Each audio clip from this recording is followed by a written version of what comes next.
The gunshot echoed across the barren plains of Wyoming Territory, 1875, as Bethany Morgan clutched her side and stumbled forward, her breath coming in ragged gasps. 3 days since the stagecoach attack. 3 days since she'd watched her uncle fall to outlaws' bullets. And now her own wound was festering.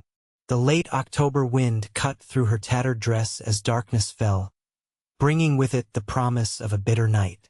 In the distance, a single light flickered a cabin, her only hope for survival. Bethany limped across the rough terrain, each step more painful than the last. The small bundle of possessions she'd managed to salvage from the attack grew heavier with every passing moment. Her parents' death from influenza last spring had sent her west to live with her uncle in Montana Territory. But fate had cruelly intervened. Now, at 22, she was alone, injured, and desperate. The cabin drew closer, smoke curling from its chimney promising warmth she desperately needed. Bethany hesitated at the door, pride warring with necessity. Born to a respectable Boston family, she'd been raised with propriety and decorum, but those luxuries belonged to another life now. Here, in this wild country, survival trumped propriety. She knocked, the sound feeble against the solid wood. When no response came, she knocked again, harder, fighting to remain conscious. The door swung open suddenly, revealing a tall man with a weathered face and wary eyes. A rifle rested casually in his grip. "What business you got here, madam?" His voice was deep, tinged with suspicion. "Please," Bethany whispered, her legs finally giving out beneath her. "I need help." The man moved quickly, catching her before she hit the ground. Through the haze of pain, Bethany registered strong arms lifting her, the scent of leather and wood smoke as he carried her inside. "You're burning up," he muttered, laying her on a narrow bed. "And bleeding." "Stagecoach. Attacked," she managed. 3 days ago." The man's expression darkened. "Carver's gang. They've been hitting the Sweetwater route." He moved around the cabin efficiently, gathering supplies. Bethany watched through half-closed eyes as he heated water, tore clean cloth into strips. "Name's Thomas Blackwood," he said, kneeling beside the bed. "Most folks call me Thorn." "Bethany Morgan," she whispered. "Miss Morgan, I need to tend that wound. It'll mean—" He cleared his throat, clearly uncomfortable. "It'll mean getting at where you're hurt." Despite her fever, Bethany flushed. "I understand." Thomas worked with surprising gentleness, helping her turn so he could access the bullet graze along her ribcage. His touch was clinical, respectful, but the impropriety of the situation wasn't lost on either of them. "Bullet didn't lodge," he said after examining the wound. "But it's infected something fierce." What followed was agony as Thomas cleaned the wound with whiskey. Bethany bit down on a leather strap he offered, tears streaming down her face as he worked. When the worst was over, he bandaged her side carefully. "Rest now," he said, pulling a blanket over her. "We'll talk when you're stronger." Bethany slept fitfully, fever dreams blending with memories of the attack. She woke occasionally to find Thomas offering water or broth, his expression unreadable in the firelight. By morning, the fever had broken. Bethany woke to find sunlight streaming through small windows and Thomas at his table, cleaning a revolver. "You're looking better," he said without looking up. Bethany struggled to sit, wincing at the pain in her side. "How long was I unconscious?" "Better part of a day and night." He set the gun aside. Hungry. At her nod, he moved to the stove, serving up a bowl of beans and bacon. The simple food tasted better than any feast she'd had in Boston. "Thank you," she said when she'd finished, "for everything. I have no way to repay you now, but—" "Don't need payment for basic decency," Thomas interrupted. "Nevertheless, I'm indebted to you." She looked around the sparse cabin, one room with a bed, table, stove, and few personal items. I won't impose on your hospitality longer than necessary. Thomas studied her. And where exactly do you plan to go, Miss Morgan? The question hung in the air. Bethany had no answer. Her uncle's ranch in Montana had been her destination, but she had no means to get there now. No money.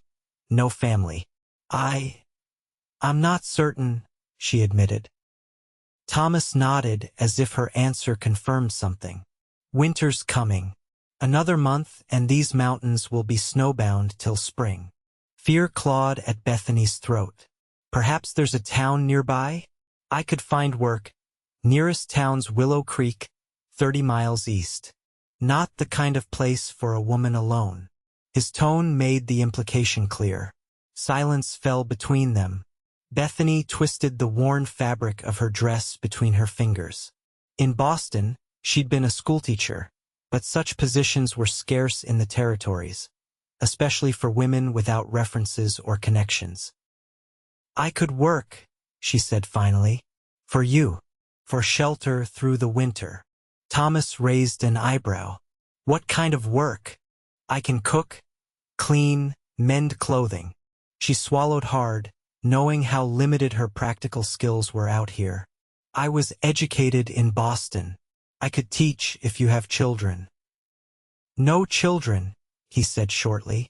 No wife either. The implication hung heavy between them. Bethany felt heat rise to her cheeks, but desperation made her bold. Mr. Blackwood, I'm offering an honest exchange. My services for shelter. And what services exactly are you offering?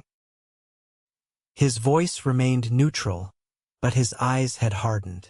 Bethany's heart pounded. In her desperation, she'd created a terrible misunderstanding, or perhaps it wasn't a misunderstanding at all. Perhaps this was what survival looked like in the territories. I could. Her voice faltered. If there's no other way, I could. Share your bed. The words hung in the air, shocking in their baldness. Thomas's expression darkened, and for a moment, Bethany feared she'd gravely miscalculated. He stood abruptly, walking to the window. For a long moment he stared out at the mountains. No. The word was flat, final. That's not happening. Shame burned through Bethany, hot and bitter. I apologize for suggesting, don't. Thomas turned back to her. Don't apologize. This country. It forces terrible choices on good people. But that's not a choice you need to make here. He ran a hand through his dark hair, sighing heavily. Look, Miss Morgan, there's a simpler solution. Keep your dignity. Take my name instead. Bethany stared at him, certain she'd misheard. Your name. Marriage, he clarified. A practical arrangement. You need protection, shelter. I could use help with this place. He gestured around the cabin. Been living like a savage since I settled here 2 years back. You're proposing marriage? To a stranger. Disbelief colored her voice. Thomas shrugged. Not so strange out here. Most marriages start practical. Some grow into more, some don't. His eyes met hers directly. I won't touch you without invitation, if that's your concern. Separate sleeping arrangements can be arranged. Bethany's mind raced. A marriage of convenience to a man she'd just met seemed utterly insane by Boston standards. Yet here, faced with the brutal realities of the frontier, the offer represented security, safety. Why would you do this? She asked softly. Something flickered in Thomas's eyes, pain, perhaps, or memory. Because 10 years ago, my sister found herself alone in Colorado Territory. No one helped her. He looked away. I found her grave the following spring. The simple statement conveyed volumes. Bethany studied him, tall, lean, his face weathered by sun and wind, but his eyes were clear, his manner straightforward. I don't know you, she said finally. No, you don't, he agreed. And I don't know you. But we've got months of winter ahead to remedy that. He paused. Think on it. You've got time to decide. But time was a luxury Bethany didn't have. Winter was approaching, her options non-existent. This stranger was offering her protection with dignity attached. Whatever his motivations, it was more than she could have hoped for. If I agree, she said slowly, what would be expected of me? Keep house. Help with chores when you're healed. I trap through winter, hunt, do some trading with the Shoshone. He gestured at a stack of furs in the corner. Come spring, we can reassess. If you want to move on, I won't stop you. The pragmatism of the arrangement was strangely comforting. No false promises, no romantic illusions. I accept your offer, Mr. Blackwood, Bethany said, extending her hand formally. Thomas looked startled at the gesture, then took her hand in his much larger one. His calloused palm was warm against her skin. Thorn, he corrected. If we're to be married, might as well use my given name. 3 days later, they traveled to Willow Creek. Bethany rode double with Thomas, his solid presence at her back the only thing keeping her upright as pain still radiated from her healing wound. The town was little more than a collection of rough buildings, a general store, saloon, small church, and assorted businesses catering to miners, trappers, and the occasional settler. The stairs that followed them down the muddy main street made Bethany acutely aware of her appearance.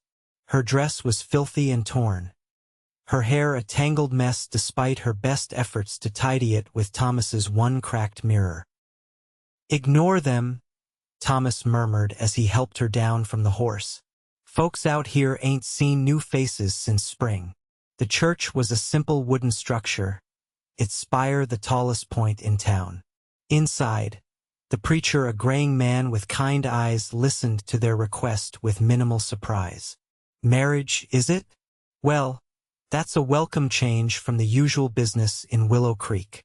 He peered at Bethany. You certain about this, miss? No coercion involved. None, Reverend, Bethany assured him. Mr. Blackwood has been a gentleman. The preacher nodded slowly. Thomas Blackwood's reputation is solid enough. Keeps to himself, but deals fair with folks.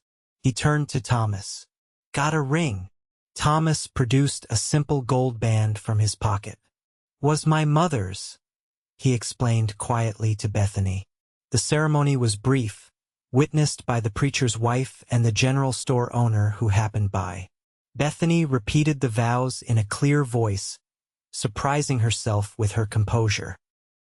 When Thomas slipped the ring onto her finger, the metal warmed from his pocket. Something shifted inside her, a strange sense of permanence in a world that had recently proven so unstable. Mrs. Blackwood, Thomas said after they'd signed the register, testing the name. His voice held a note of uncertainty, as if he too was adjusting to this sudden change in circumstances. Their first purchase as a married couple was at the general store. Thomas bought fabric, a cooking pot, coffee, flour, and various necessities. When the storekeeper's wife emerged from the back room, she took one look at Bethany and insisted on offering a second-hand dress, more suited to mountain living. Can't have Thorne's bride freezing come first snow, the woman said kindly, helping Bethany into the sturdy garment while Thomas waited outside. How long have you known my husband? Bethany asked, still stumbling over the word. Going on 2 years since he settled that claim up on Bear Ridge. Comes in for supplies every few months. Man, a few words, but decent sort. She eyed Bethany curiously. Didn't know he was courting, though. It was a whirlwind romance, Bethany managed. The woman nodded knowingly. That's the way of it out here sometimes. My Henry proposed after knowing me 3 days. Been married 18 years now. She patted Bethany's hand. You picked a good one, dear. Thomas Blackwood's got his demons, like any man who fought in the war, but he's respected. The ride back to the cabin was quiet, both of them processing the magnitude of what they'd done. As the day faded and the mountains turned purple against the sunset, Thomas finally broke the silence. "I should warn you about the cabin," he said. "It's not much. Been meaning to expand it, but—" He trailed off. "It's shelter," Bethany replied. "More than I had a week ago." Thomas nodded, seeming relieved by her practical response. "I'll build a proper bedstead for myself tonight. You can keep the existing one." True to his word, that evening Thomas constructed a narrow frame against the wall opposite his original bed. Bethany watched as he worked efficiently, impressed by his craftsmanship despite the crude tools. "Were you a carpenter before?" she asked, curious about the man she'd married. Thomas shook his head. "Rancher's son from Texas. Learned a bit of everything growing up." He hammered another joint into place. "Then the war came." The way he said it told Bethany all she needed to know about which side he'd fought for and how that experience had marked him. After that, couldn't go home. Drifted. Worked cattle drives, tried mining, even rode with a marshal for a spell. He tested the frame's sturdiness. "Kept moving until I found this valley. And decided to stay," Bethany finished for him. Thomas looked up, meeting her eyes. "Something about these mountains. They don't ask questions. Don't care which side you fought for." He returned to his work. "Figured I could make a fresh start here." "I understand the appeal of that," Bethany said softly. That night, in separate beds on opposite sides of the one-room cabin, Bethany listened to the unfamiliar sounds of the wilderness, the cry of a distant wolf, the whispering wind through pine boughs. Beneath it all was the steady breathing of the stranger who was now her husband. Strange as the arrangement was, for the first time since the stagecoach attack, Bethany slept without fear. The days that followed established a routine. As Bethany's wound healed, she gradually took on more household tasks. Thomas taught her to build and maintain the fire, showed her how to use the Dutch oven for baking, and instructed her on the proper way to secure the cabin when he was away hunting. "Bears get curious this time of year," he explained, demonstrating how to bar the door. "Trying to fatten up before hibernation. Don't go outside if you hear one nearby." Bethany found herself absorbing these wilderness lessons eagerly. Each new skill she mastered was another step away from the helpless woman who'd collapsed on Thomas's doorstep. For his part, Thomas proved to be a patient teacher and a considerate housemate. He was often gone from dawn until dusk, checking trap lines or hunting, but he always returned with something to show for his efforts: meat, furs, or occasionally wild berries or pine nuts. One evening, about 2 weeks after their marriage, Thomas returned with a small crate balanced awkwardly in his arms. "What's this?" Bethany asked, looking up from the rabbit stew she was preparing. "Books," he replied, setting the crate down carefully. "Traded Jenkins at the store 3 beaver pelts for them." Bethany lifted the lid and gasped softly. Inside were nearly a dozen volumes, novels, poetry collections, even a primer. "You mentioned being a teacher," Thomas said, suddenly appearing embarrassed by his gesture. "Thought you might miss reading." Touched beyond words, Bethany ran her fingers over the bindings. "Thank you," she whispered. "Truly."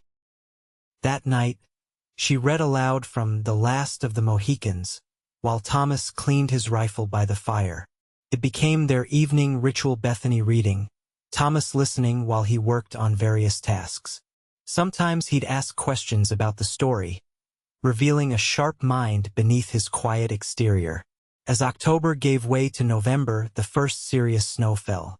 Bethany woke to find the world transformed, endless white stretching to the dark line of pines, sunlight making the snow sparkle like diamond dust. "It's beautiful," she breathed, standing in the doorway. Thomas, pulling on his heavy coat, paused beside her. "First snow's always pretty. Gets less charming by March." Despite his warning, There was something in his expression as he surveyed the landscape, a quiet appreciation that matched Bethany's own wonder. "Need to check the northwest trapline," he said. "Back by midday." As he stepped outside, Bethany felt a flicker of concern. "Be careful." Thomas looked back, surprise evident in his face. Then, unexpectedly, he smiled, a real smile that transformed his weathered features. "Always am." That brief exchange marked a subtle shift in their relationship. The cautious formality that had characterized their interactions began to ease. Conversations stretched longer. Silences became comfortable rather than awkward. Bethany found herself watching Thomas when he wasn't aware, noting the concentrated set of his mouth when he repaired equipment, the careful precision of his movements when he skinned a rabbit, the rare moments when amusement lightened his typically serious expression. One afternoon, a fierce blizzard descended without warning. Bethany paced the cabin anxiously, watching the snow pile against the windows, obliterating the world outside. Thomas had left at dawn to check the eastern trapline. Hours passed with no sign of him. By dusk, Bethany was frantic. She'd stoked the fire to blazing, hung lanterns in the windows as beacons, and prepared hot coffee and soup, all while fighting terrible visions of Thomas lying injured in the snowdrifts. When the door finally burst open, admitting a snow-covered figure and a blast of frigid air, Bethany nearly collapsed with relief. "Thank God," she breathed, rushing forward to help Thomas shed his ice-encrusted coat. "I was so worried. Got caught. On the ridge," he managed through chattering teeth. "Couldn't see. 3 feet ahead." His skin was alarmingly cold to the touch, his lips tinged blue. Recognizing the danger signs of hypothermia from her Boston winters, Bethany guided him to the chair closest to the fire. "We need to get you warm," she said, tugging at his frozen boots. "These clothes are soaked through." Thomas attempted to help, but his fingers were too numb to manage the buttons of his shirt. Without hesitation, Bethany took over, her concern for his welfare overriding any sense of impropriety. "Can you stand?" she asked, supporting him as he rose shakily. She helped him to his bed, wrapping him in every available blanket before rushing to heat water for tea. "Thought I might not make it back," Thomas admitted as warmth gradually returned to his body. "Kept thinking, who'd look after you if I didn't?" The simple statement struck Bethany deeply. In their practical arrangement, neither had acknowledged the growing sense of responsibility they felt toward each other. "I would have managed," she said, though the thought of being alone in the wilderness was terrifying. "But I'm very glad you made it back." Thomas caught her hand as she passed him another cup of tea. "Thank you," he said, his voice stronger now, "for caring whether I returned." Their eyes met, held for a moment longer than usual. Bethany felt a strange flutter in her chest, an awareness that hadn't been there before. "Rest now," she said softly, reluctantly withdrawing her hand from his. "You're safe." That night, she slept poorly, waking often to check on Thomas, watching the steady rise and fall of his chest across the darkened room. The blizzard continued for 3 days, confining them to the cabin. With Thomas recovering from his close call, Bethany took charge of maintaining the fire and preparing meals. The forced proximity broke down more of the barriers between them. Thomas spoke more during those days than he had in all the weeks prior. He told her about his childhood on a Texas ranch, his difficult relationship with his father, the sister he'd lost. In turn, Bethany shared stories of Boston, her teaching experiences, the parents whose deaths had sent her west. "Ever regret it?" Thomas asked on the 3rd evening as they sat before the fire. "Coming west?" Bethany considered the question carefully. "I regret the circumstances," she said finally, "but not being here." Thomas nodded, understanding what she couldn't quite articulate, that despite the hardships, There was a freedom in this wild country, a chance to define oneself anew. When the storm finally broke, revealing a world transformed by snow, their relationship had subtly transformed as well. The careful distance Thomas had maintained began to dissolve. He taught Bethany to shoot his spare revolver, standing close behind her to guide her aim. He sought her opinion on where to set new trap lines. He began to speak of our cabin, rather than my place. December arrived with more snow and bitter cold. Thomas constructed crude snowshoes for Bethany, teaching her to navigate the drifts surrounding the cabin. Together they decorated a small pine branch with paper ornaments and dried berries for Christmas. Never bothered with Christmas out here before, Thomas admitted as they sat admiring their handiwork on Christmas Eve. Seemed pointless alone. And now? Bethany asked softly. Thomas looked at her, something warm in his gaze. Now it matters again. He presented her with a gift, a small wooden box he'd carved himself, inlaid with a delicate pattern of pine trees. It's beautiful, Bethany said, tracing the intricate design. I have something for you too. She'd secretly repaired his old woolen scarf, adding an embroidered T to one end. It was a small gesture, but Thomas handled the scarf as if it were made of gold. Been a long time since anyone made something for me, he said, his voice rough with emotion. That night, after they'd retired to their separate beds, Bethany lay awake, listening to the winter wind and pondering the strange journey that had brought her here. 3 months ago, she'd been a proper Boston lady with clear expectations for her future. Now she was a frontier wife, married to a man who was still in many ways a stranger, yet who somehow understood her better than anyone in her previous life. Bethany? Thomas's voice came softly through the darkness. You awake? Yes, she answered.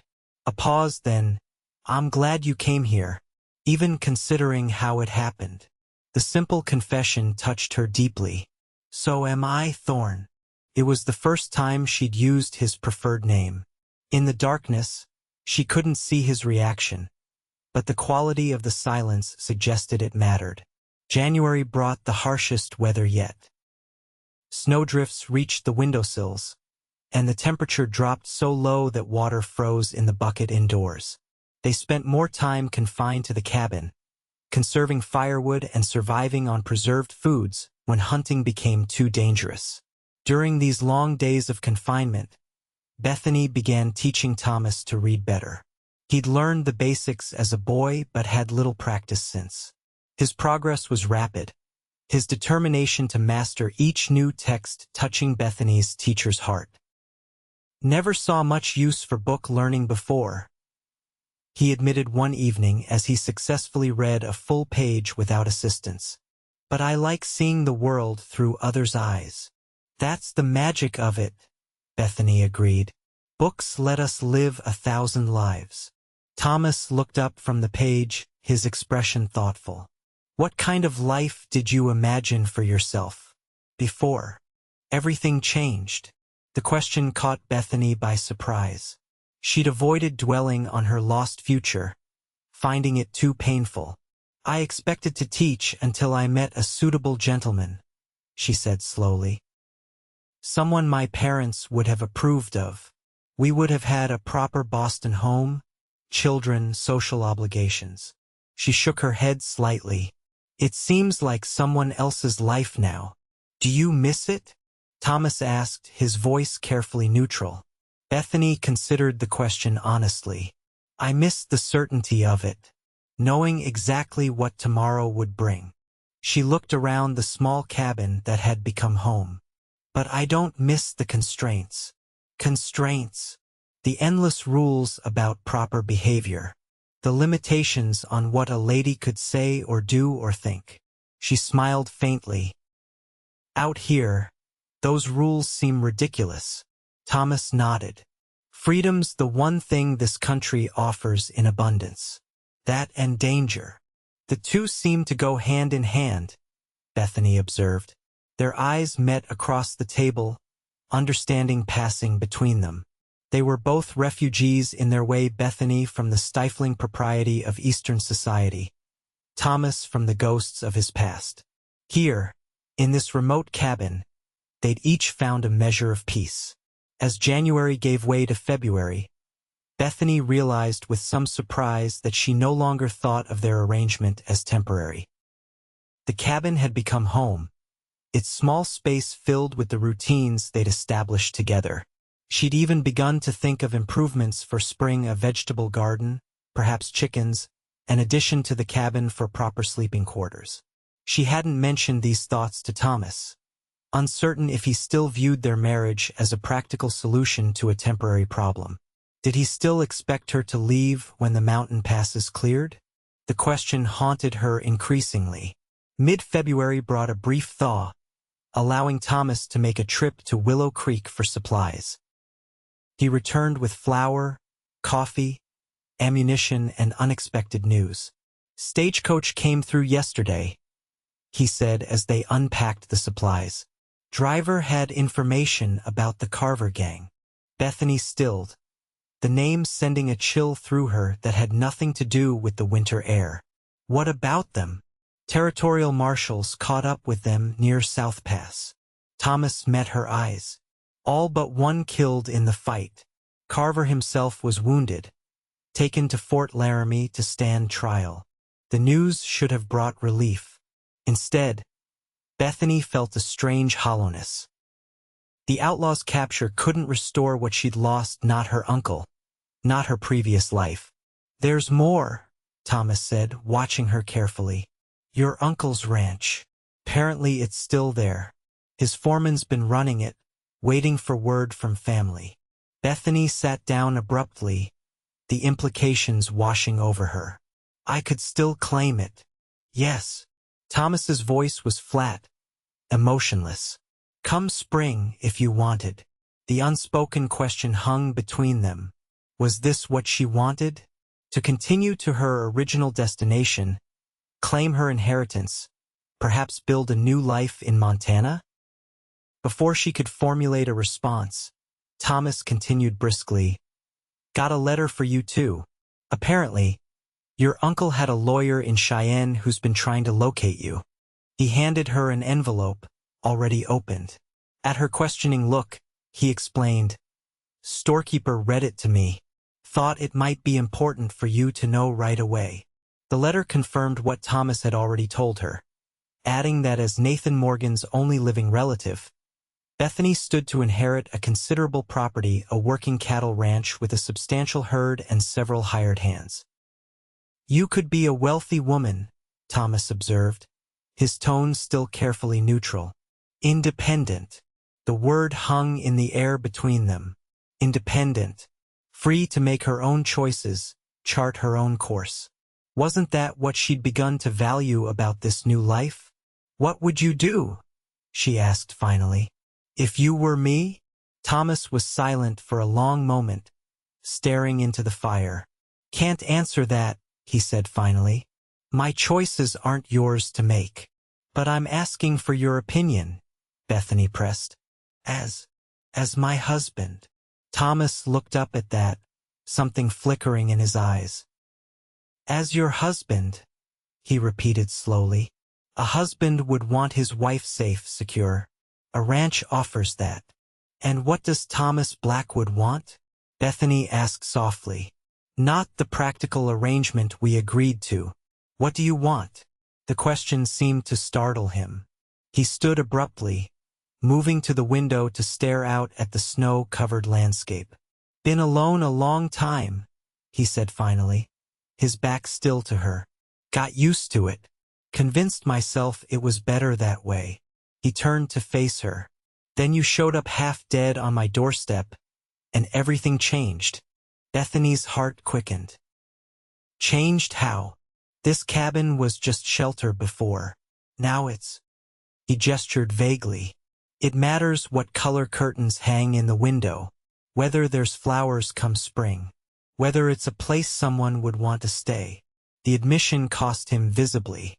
Thomas had always been sparing with words, even more so with emotions. Are you asking me to stay? Bethany whispered. Thomas took a deep breath. I'm saying I want you to, not out of necessity or practicality, because this place is better with you in it. He met her eyes directly. Because I'm better with you here. The simple declaration moved Bethany deeply.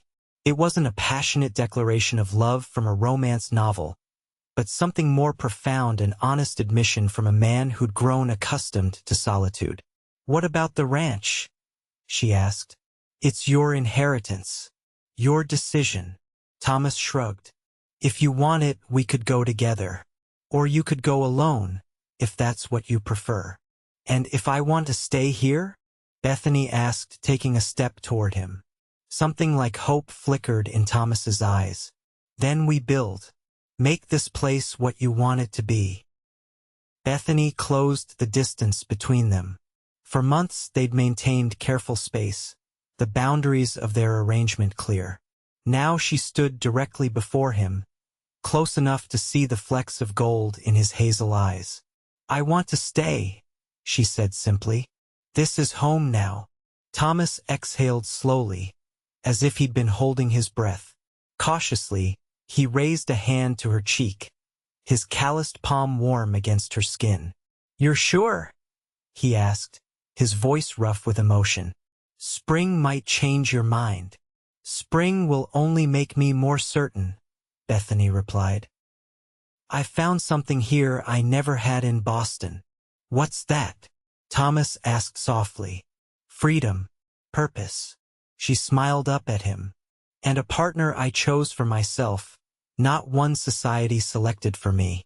Thomas's hand trembled slightly against her cheek. Slowly, giving her every opportunity to withdraw, he bent and pressed his lips to hers. The kiss was gentle, questioning, a beginning rather than a demand. When they parted, Bethany saw vulnerability in his eyes she'd never witnessed before.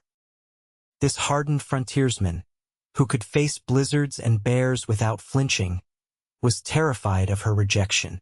I think, she said softly, that we should move your bed next to mine. Thomas's eyes widened slightly. You mean? I mean we've been husband and wife in name only for months, Bethany said. Perhaps it's time we were truly married. That night, they pushed their narrow beds together beneath the cabin's single window. Outside, snow fell gently, adding another layer to the white blanket covering the mountain.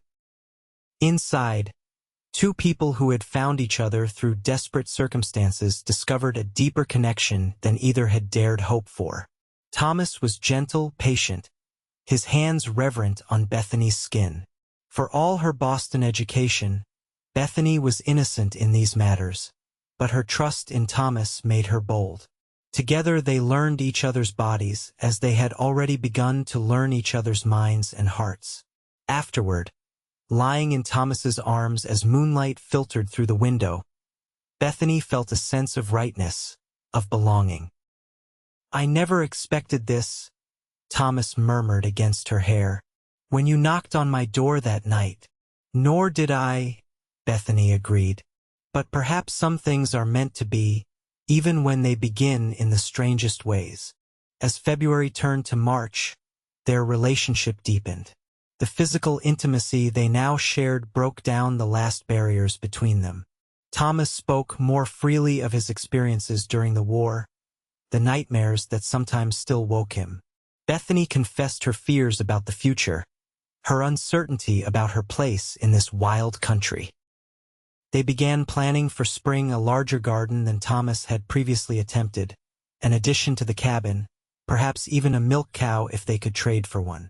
Never thought I'd be planning for more than my own needs, Thomas admitted one evening as they sketched ideas for the cabin expansion. Always figured I'd die out here alone someday. And now? Bethany asked. Thomas looked up from the crude drawing. Now I'm thinking about what kind of place this could be in 5 years. 10 years. With children, Bethany suggested carefully. They hadn't discussed this possibility directly, though their nightly activities certainly opened the door to it. Thomas's hand stilled on the paper. Would you want that? Children, out here. I think, Bethany said slowly, that children raised in this valley would learn strength, resilience, freedom, all good things. A smile spread across Thomas's face, one of those rare, transformative expressions that still caught Bethany by surprise. They'd have a fine teacher for their letters, he said, and I could teach them the mountains. The image was powerfully appealing, children with Thomas's strength and Bethany's curiosity, growing up wild and free in this beautiful, harsh landscape. Late March brought the first real signs of spring, patches of bare ground appearing beneath the melting snow, birds returning to the pine trees, days lengthening noticeably. Thomas began preparing for his spring trapping, while Bethany started seedlings in cups by the cabin's sunniest window. With the changing season came a letter from the lawyer in Cheyenne, forwarded through the Willow Creek General Store. It formally outlined Bethany's inheritance and requested her presence in Montana Territory by June to claim the property. You still have time to decide, Thomas said when she showed him the letter. About the ranch. Bethany shook her head. I've already decided. This is home. She placed a hand over his heart. You are home. The simple declaration affected Thomas visibly. He pulled her into a fierce embrace, burying his face in her hair. Never thought I'd have this, he murmured. A real home, someone who chose to stay. April brought rushing streams as the mountain snowpack melted. Thomas and Bethany worked side by side, clearing ground for an expanded garden. The physical labor was challenging for Bethany, whose Boston life had never required such exertion, but she found satisfaction in the honest tiredness at day's end. My mother would faint if she could see me now, Bethany laughed one afternoon, wiping sweat from her brow as she helped Thomas turn soil, digging in the dirt like a common laborer. Thomas paused, leaning on his shovel. Do you think she would have approved of this life, of me? The question was asked lightly, but Bethany heard the genuine curiosity beneath it. She considered honestly. My mother valued security and respectability above all, she said finally. She would have been horrified by the circumstances that brought us together. Bethany stepped closer, placing a hand on Thomas's chest. But she would have recognized a good man when she saw one, and she would have appreciated that I am truly happy. Thomas covered her hand with his own. Are you truly happy? Happier than I ever imagined possible, Bethany said simply. That evening, as they sat on the cabin's small porch watching the sunset paint the mountains gold, Thomas reached into his pocket and withdrew a small object. Been meaning to give you this, he said, opening his palm to reveal a ring carved from dark wood, polished to a high sheen. Made it from mountain mahogany, hardest wood in these parts. Bethany looked at the beautiful band, then at Thomas questioningly. When we married, he explained, it was practical, an arrangement. He took a deep breath. This would be different. This would be me asking you to be my wife because I love you. Because I want to build a life with you. Tears sprang to Bethany's eyes. In all their months together, neither had spoken the word love aloud, though it had grown between them nonetheless. I love you too, Thorn, she whispered, with all my heart. He slipped the wooden band onto her finger, where it nestled alongside his mother's gold ring. 2 rings, he said. One for the arrangement that saved us both. One for the love that came after. In May, they began construction on the cabin addition. Thomas had traded furs for lumber at the sawmill near Willow Creek, and a neighbor from 10 miles away came to help with the heavy work in exchange for Thomas's assistance with his own building project later in the summer. Watching Thomas work confident, strong, skilled with his hands, Bethany felt a surge of pride and affection. This man, who had once been a stranger offering desperate charity, was now the center of her world. His quiet strength, his unwavering integrity, His growing openness with her, all of it had woven itself into the fabric of her heart. One warm afternoon, as Thomas and his neighbor Bill raised a wall frame, Bethany was struck by a wave of nausea. She'd been feeling unwell for several days but had attributed it to the excitement and physical exertion of their building project. Now, as the sensation intensified, she excused herself and hurried behind the cabin. When she returned, pale but composed, she found Thomas watching her with concern. "You all right?" he asked quietly, stepping away from the construction. "Just a little unwell," Bethany assured him. "Nothing serious." But the pattern continued in the days that followed: morning sickness, fatigue, a strange new sensitivity to smells. Having grown up with married sisters, Bethany recognized the signs before Thomas did. She waited until they were alone, the addition's framework complete and the neighbor gone, before sharing her suspicion. "Thorne," she said as they sat on the porch watching fireflies emerge in the twilight, "I believe I'm carrying a child."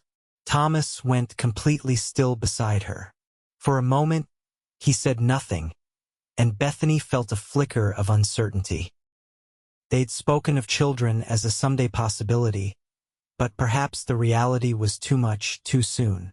Then Thomas turned to her, his expression a mixture of wonder and fear. "A baby? You're sure?" Bethany nodded. "As sure as I can be without a doctor's confirmation. The signs are all there."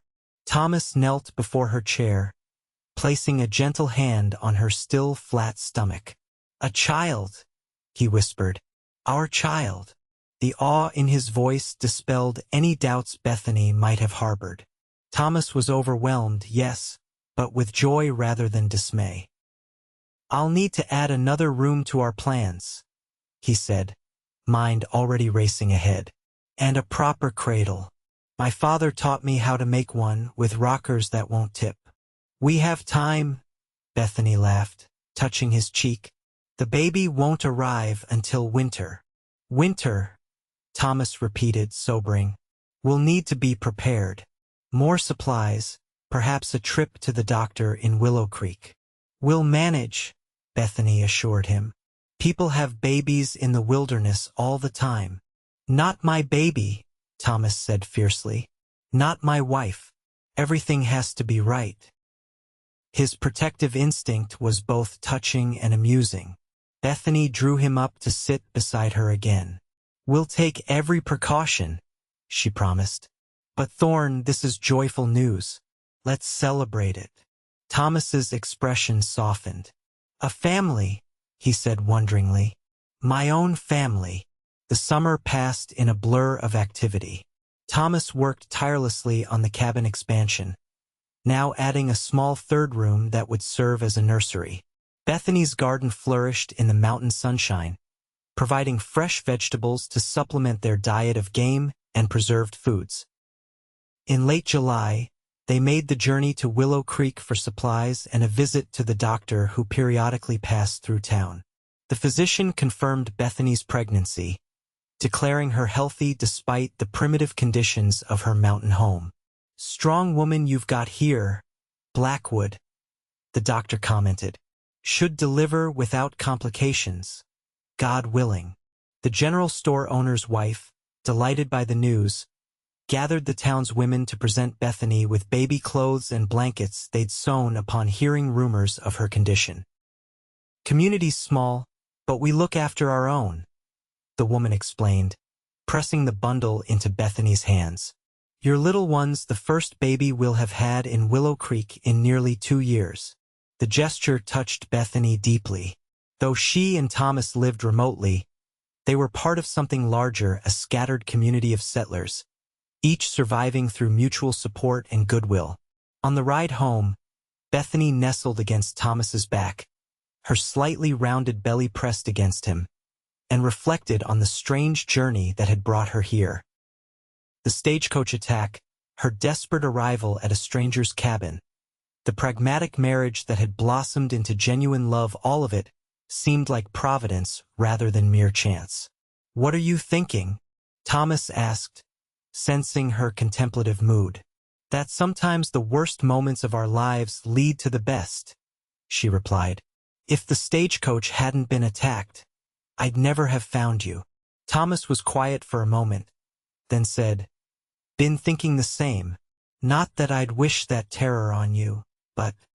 He covered her hands where they rested at his waist. Can't regret what brought us together. By September, Bethany's pregnancy was plainly visible.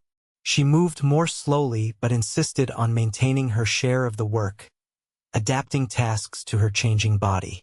Thomas watched her like a hawk, stepping in whenever he thought a chore too strenuous, earning himself amused reprimands. I'm with child, not made of glass, Bethany reminded him after he rushed to take a bucket of water from her hands. Humor me, Thomas replied, not looking remotely apologetic. Never had anyone to fuss over before. How could she argue with that? For a man who'd spent so many years alone, the protective instinct toward his growing family was natural, even necessary. As autumn painted the mountains in gold and crimson, they prepared for winter and the baby's arrival. Thomas hunted diligently, smoking meat and stocking the root cellar he'd dug beneath the new addition. Bethany preserved garden vegetables, sewed baby clothes, and helped Thomas line the cabin walls with extra insulation. In October, exactly 1 year after Bethany had stumbled wounded to Thomas's door, they stood together on the porch of their now expanded home. Hard to believe it's been a year, Thomas said, his arm around Bethany's shoulders. You were half dead that night.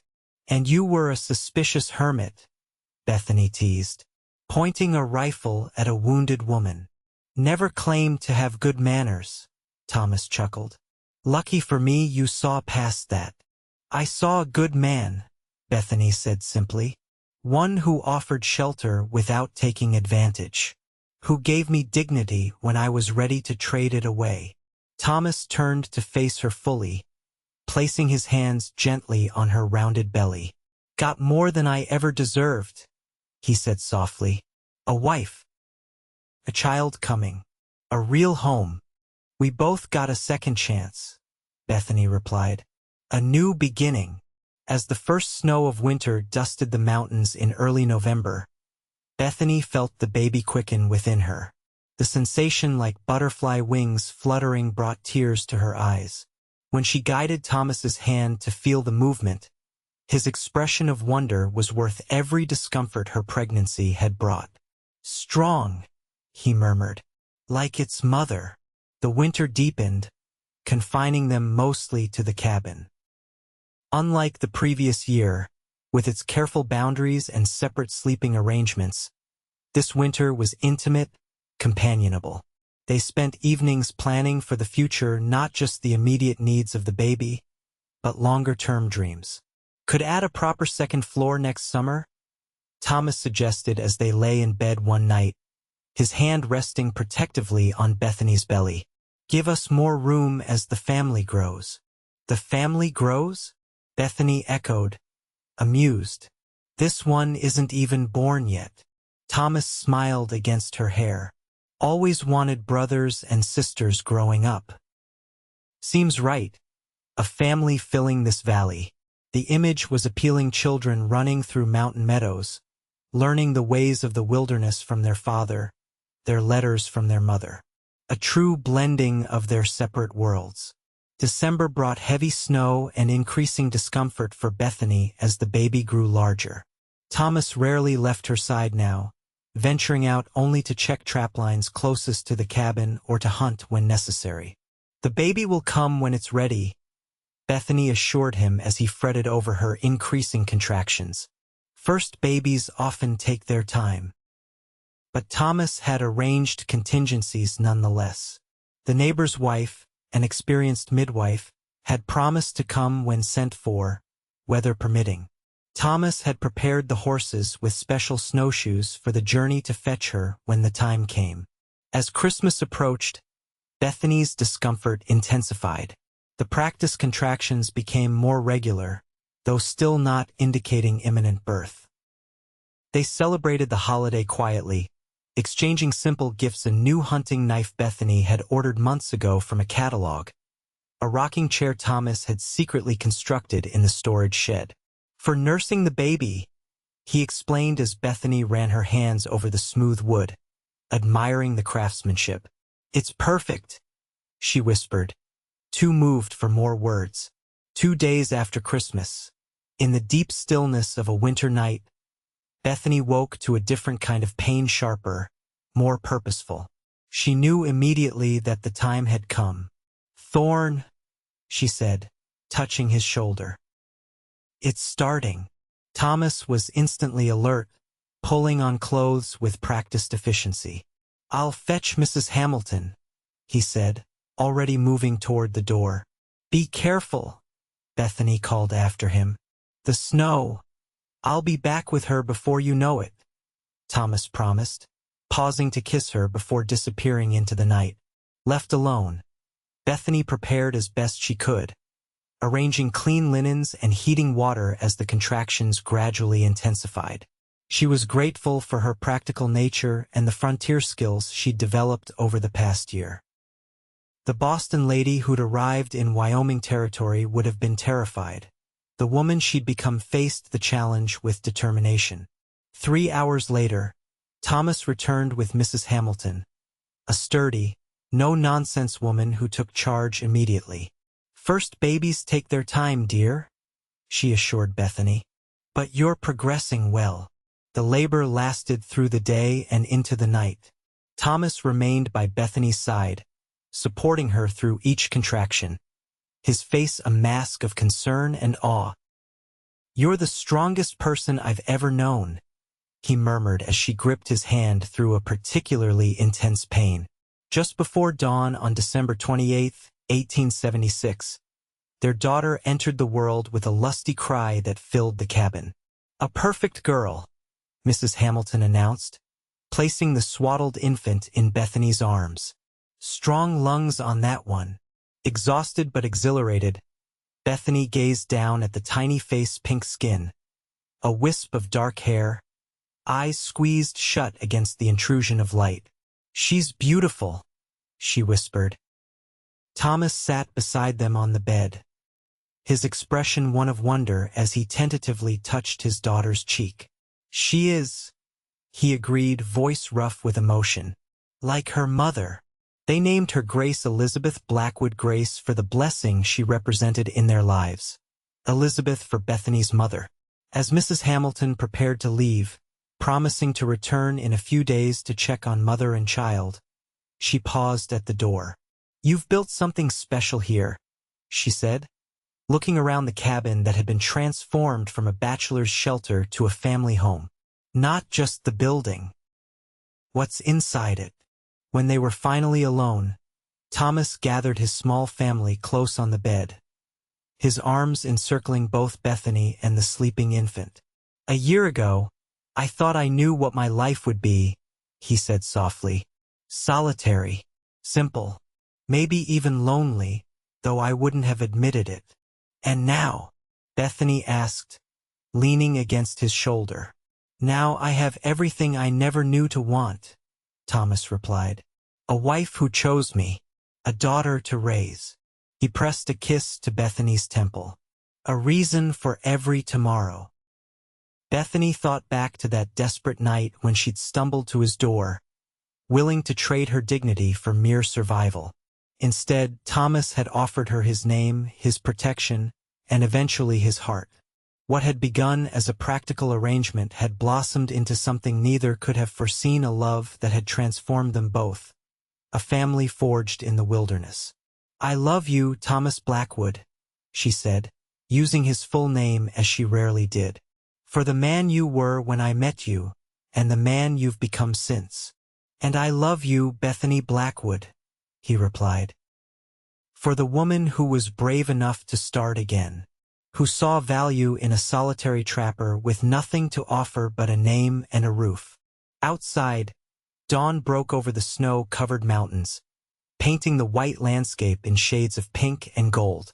Inside the cabin, A family that had been created through desperate circumstances and practical necessity, celebrated a new beginning, one built on chosen love, shared dreams, and the promise of a future as vast and beautiful as the wilderness around them. As spring returned to the mountains, bringing wildflowers and renewal, the Blackwood family thrived in their valley home.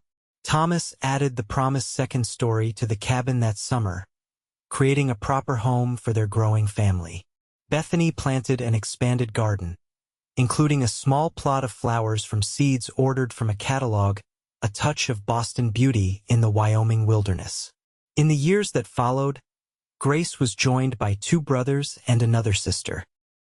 Bethany established a small school that served their children and those of the few other families who gradually settled within riding distance.